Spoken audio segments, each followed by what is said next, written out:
Hey y'all, it's me Cecilia. Welcome back to my channel.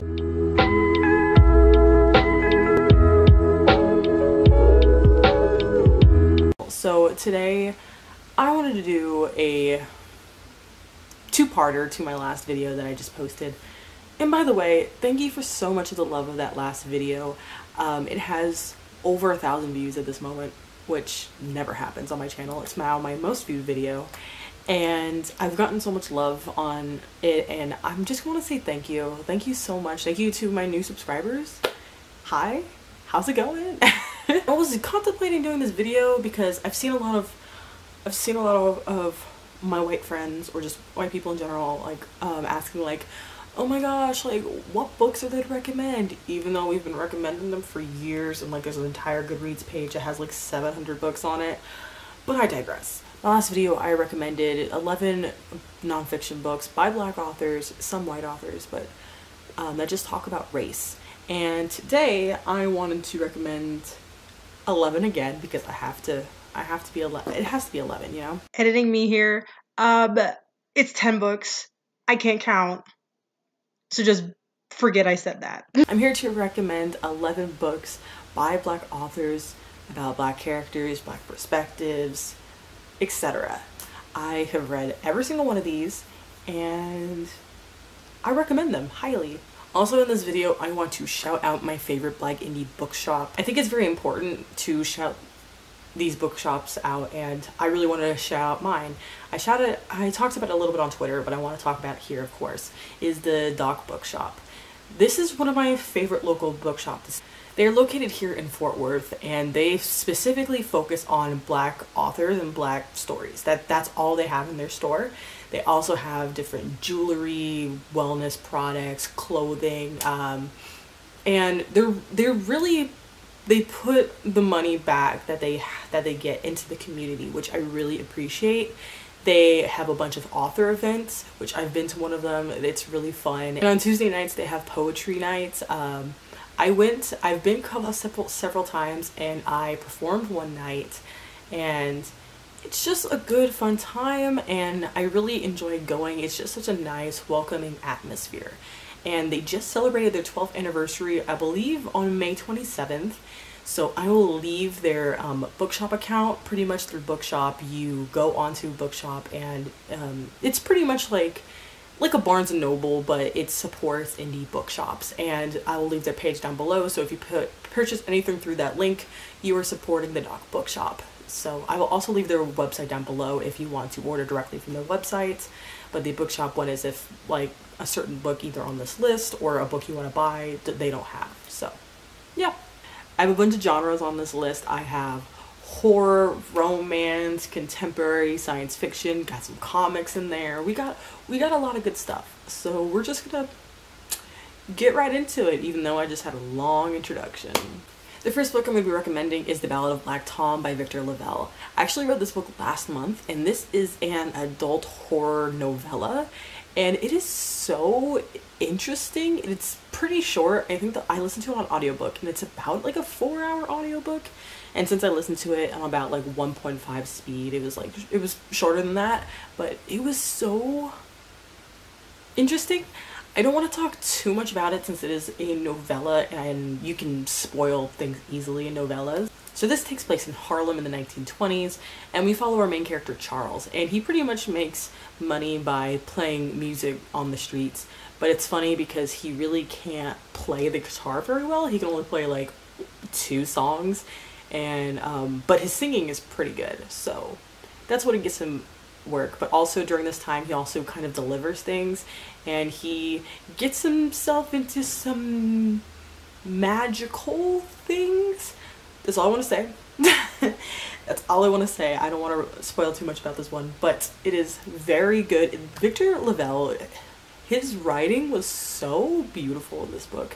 When I was listening to the audiobook, I felt entranced. Like, I didn't want to do anything except listen to this audiobook. And I know Victor LaValle has other books that I am definitely going to check out after this. And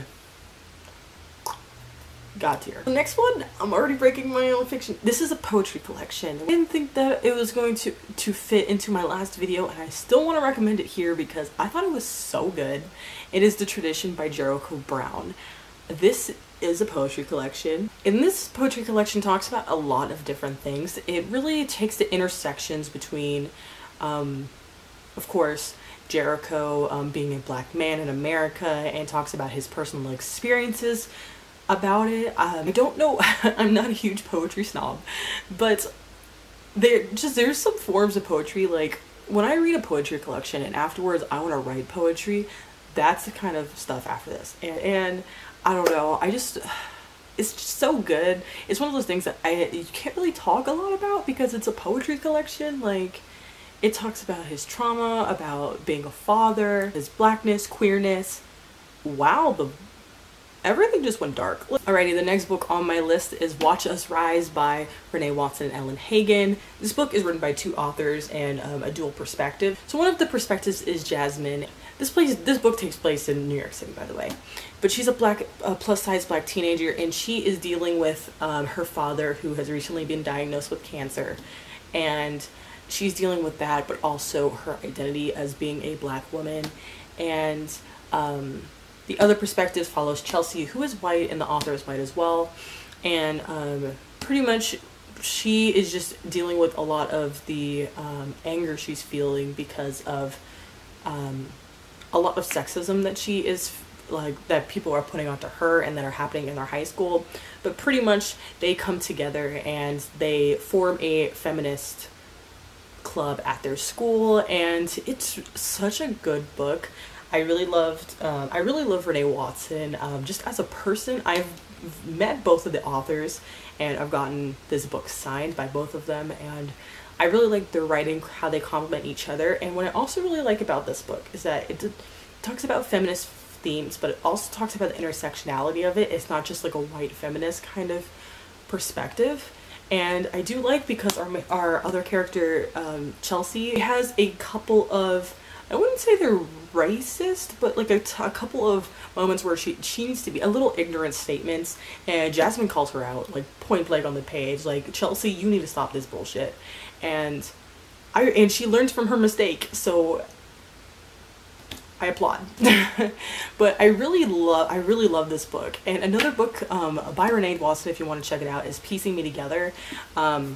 This one wasn't my favorite, but that was a personal choice. The book as itself, I recognize, is really good, and it does a lot of great things for the community and just for rep in general. And this one follows Jade. Jade is a curvy black woman. This takes place in Portland, and she goes to a white private school, and pretty much here she's learning Spanish, and she really wants to travel and do kind of a study abroad program, and she's not picked to do that study abroad program, and she's really angry because she thinks it has something to do with her being black. It's just such a really interesting book. So if you've already read Watch Us Rise, I would recommend picking up Piecing Me Together, or vice versa. Okay, we're going into a more sci-fi realm. I'm going to recommend Binti by Nnedi Okorafor.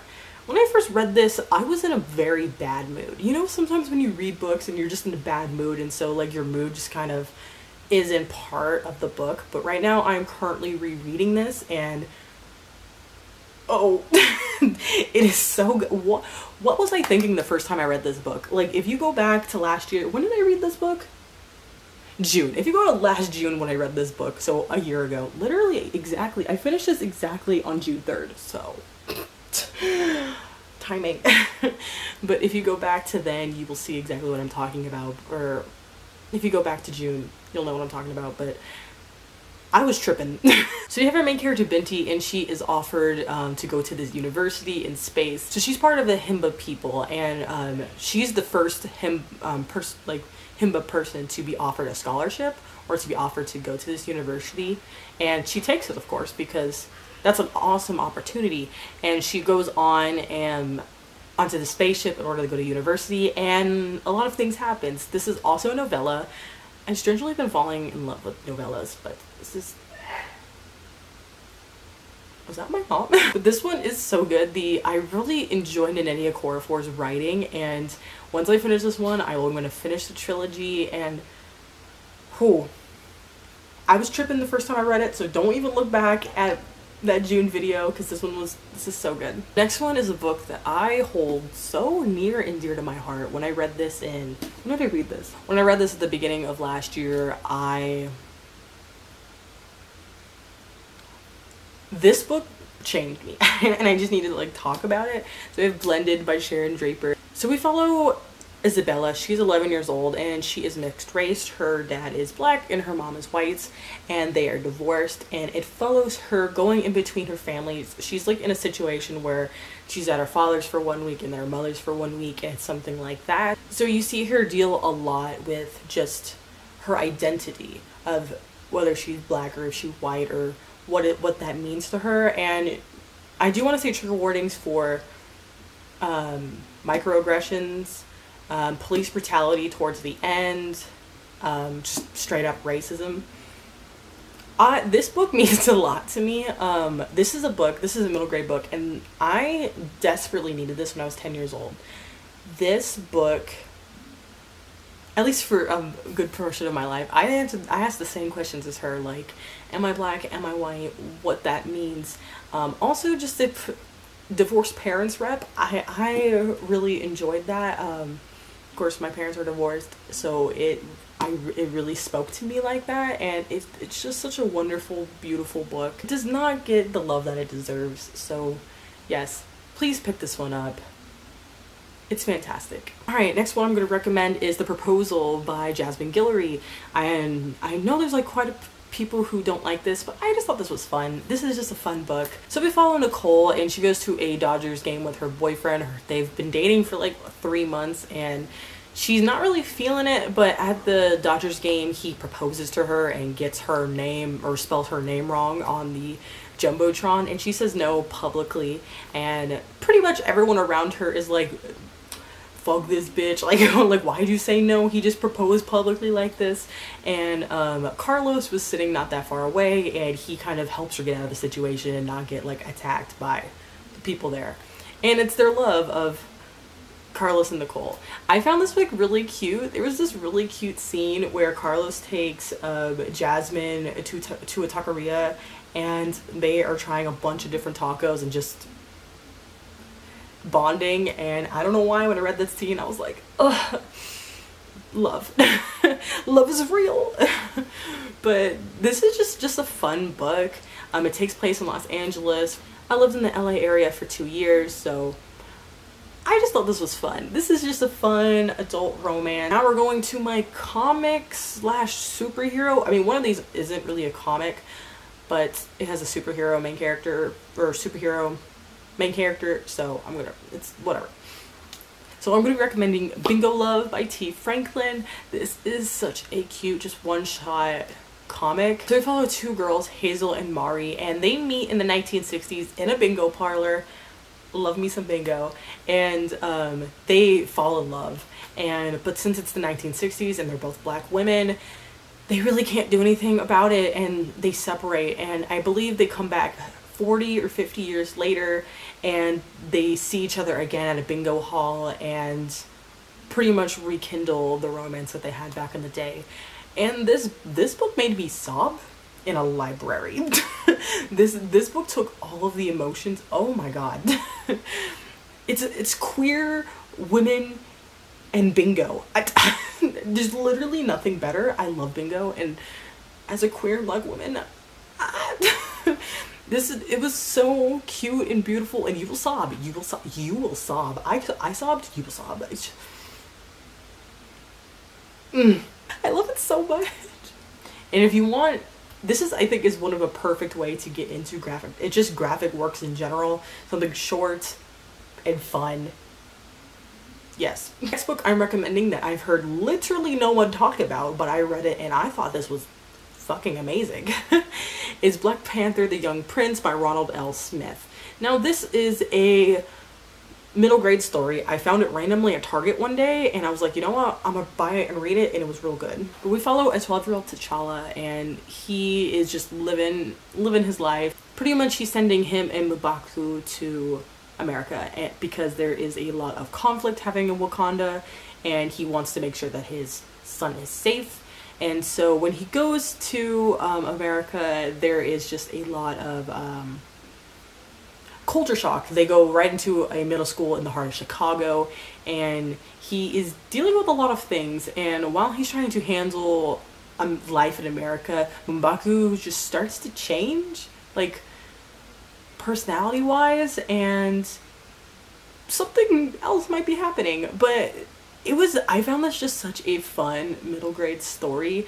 I own this book, but I gave it to one of my mom's friend's daughters who, well, I think when I gave it to her when she was about 12 or 13, and she loved this book as well, because we love Black Panther in this house. But if you really enjoy Black Panther, or your family really enjoys Black Panther, and you have like a younger kid, I think that this is a really good book to go into. It's not like very graphic or violent. It just brings in like the Black Panther-ness of it all into a middle grade setting. So highly recommend. The last book, oh, okay, it's kind of not a book. It's a comic, and I want to recommend it. It's the Far Sector series. So I have all 6 of the issues right now. The 6th issue just came out today. I'm filming this June 2nd, and I just picked it up today before I filmed this. But yes, so I'm gonna hold up the first one because holding up all these is too much. But this hasn't been made into a volume yet. They've just been issues. But support your local comic book shops. They are dying right now, and supporting issues really brings the series along. The volumes don't come out until probably like 6 months later. So by supporting the issues, you are supporting the comic and the writer. But I didn't even say who it was written by. So this is Far Sector, written by N.K. Jemisin and Jamal Campbell. And can you see how beautiful this art is? Let me show you the inside. Like, absolutely freaking gorgeous. I didn't realize when I first picked this up that this was a Green Lantern comic. You think I would have, because there's a ring, because I'm a dumbass, evidently. So this is the epitome of Afrofuturism, and I love me the Afrofuturism aesthetic. If you love the aesthetics in Black Panther, pick this boy up. Pick her up, please. I need to not be the only person raving about this series right now. And now let me read you the synopsis of the series, because I feel like I can't articulate it as well as this can. So it says, for the past 6 months, newly chosen Green Lantern Sojourner Joe Mullen has been protecting the city enduring a massive metropolis of 20 billion people. The city has maintained peace for over 500 years by stripping its citizens of their ability to feel. As a result, violent crime is virtually unheard of, and a murder is non-existent. But that is all about the change. And it is so good. I haven't read the 6th I haven't read the 5th or the 6th issue in this series yet, but I plan to, like, literally right after I film this video. So please pick the series up. It is so beautiful good, and I want to cosplay our main character, Jo. Like, let me show you a picture of her outfit, because my lord. Look at my beauty. And then everyone in this book, ugh, I love it. Like, we stand with, oh, here's a better picture of her. But yes, so those are my 11 recs, but I want to go through my TBR that I have on here, all by Black authors. Hi, editing me. So I realized this video was already like 20 minutes long, so instead of having the TBR like rapid fire in this video, I'm just gonna make a part. They would technically be a part 3 in my now Black book series. I guess is the series on my channel now, but I'm gonna do that on my next video. It'll probably be I'm not gonna hold myself a standard of when that'll be up, but I will make sure that I get to it with that video, so expect that. There is roughly about 30 books on that, so I'll be talking about those in still a quick succession, but yeah. So yeah, that is my video. I hope you find some amazing books on my personal list. But yeah, that's it for today, guys. I will see you in another video. Peace.